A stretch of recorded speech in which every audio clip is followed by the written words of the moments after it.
What is globalization? It refers to countries working together to freely circulate the products and services that each other will need to achieve the aspiration and develop their respective countries. Globalization is also known for the promotion of global trade, such as the import and export of products to different countries. Interaction with each other helps to stabilize the economy. I'm Maria Monica Francisco, and we will talk about the effects of globalization. Global economy is that it refers to the exchange of goods and services between different countries. There are two types of economies. First is protectionism, where it protects the economy from foreign competition by creating barriers. In short, there are barriers to the exchange of goods and services with other countries. The second is trade liberalization, where what is happening here is reducing trade barriers to make international trade easier between countries. Since the global economy has ongoing trade or exchange of goods and services, I think its role in the citizens of each country is to have relations with each other to build good relations that will help the development of their respective country. The global economy also plays an important role when it comes to employment such as outsourcing. Instead of producing transfer, the manufacturer transfer to other countries. Its advantage is that it will provide job opportunities to people or countries and the tariff will be abolished. The global economy has a downside to poor and rich countries. Its negative effect on poor countries is inequality growth. Often rich countries become richer and poor countries suffer more. The negative effect of the global economy on rich countries is job losses and employees cannot be confident that they have stable jobs. This is happening because some companies can move to countries where labor is cheap. Companies are taking advantage of employees in developing countries. A country that is rich or developed should help other developing countries by removing barriers to trade. The developed country should have open trade agreement with other countries so that international trade can be easier between countries.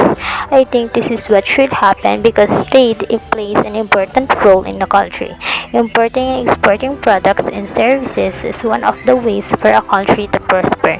By having a connection, developed countries and developing countries will both be more developed.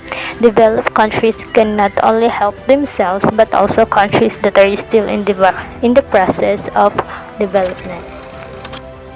Market integration it is the integration of companies in particular markets. This integration demonstrates the relationship of the firm in a market. It is also a process of expanding firms by consolidating additional market functions and activities under a single management. It has three types. First, the horizontal integration. The system here has only one owner of the business or store. The beauty of it is that people have a choice wherever the person buys the owner still benefits because it still owns this business. This reduces competition in the market. For example, you have three business and you have two competitors. You can still earn just like this. Second is the vertical integration. You can have everything that can be built in a single business or store. The third is conglomeration. It is a combination of agencies or activities not directly related to each. We have so-called international financial institutions. These are financial institutions established of more than one country. Some started with multiple ideas and some with bilateral agreements. Example of these are World Bank, IMF, and multilateral development banks. The president of the World Bank is American.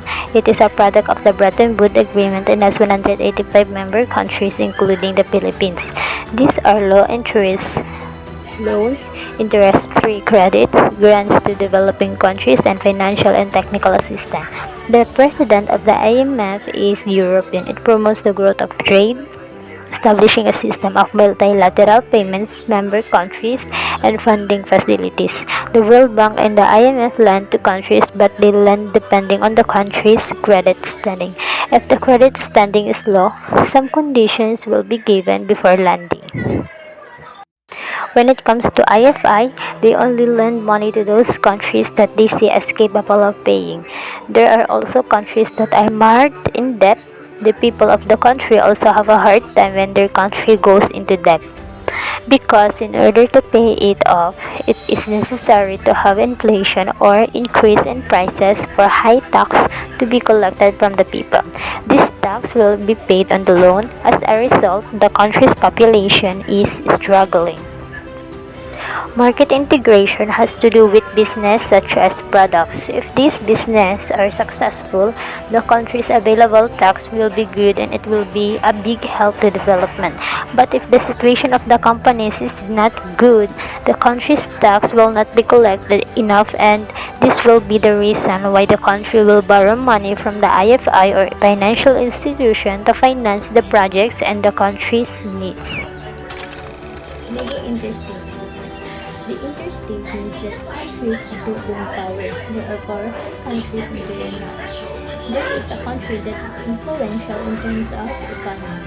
The whole world has many borderless issues, and if there is no interstate system, it cannot be discussed. Structure of a core periphery hierarchy. The core powers of the modern system are known as advanced. If the shape triangle is used to describe, it is the top of the triangle. They are powerful because they are prosperous countries, skilled labor forces, high level of income, and powerful and well-financed states. These countries are the United States and the countries of the Europe, Japan, Australia, New Zealand, and Canada. Countries that are less powerful and not so poor are called semi-periphery. It is in the middle of the triangle because their state is just balanced. It is a mixture of developed country and less developed country. The semi-periphery includes large countries that have political, military power as a result of their large size, like Indonesia, Mexico, Brazil, China, and India, and smaller countries that are relatively more developed than those in the periphery, South Africa, Taiwan, South Korea. The lowest part of the triangle is called the periphery. These countries are weak or powerless because their state they are not developed. These countries are economically less developed in the sense of that the economy is composed of relatively less capital intensive forms of agriculture and industries. The peripheral countries are most of the countries in Africa and many of the countries in Asia and Latin America, for example, Bangladesh, Senegal, Haiti, and Bolivia. An example of this is that it is easy for investors to go somewhere to build manufacturing firms.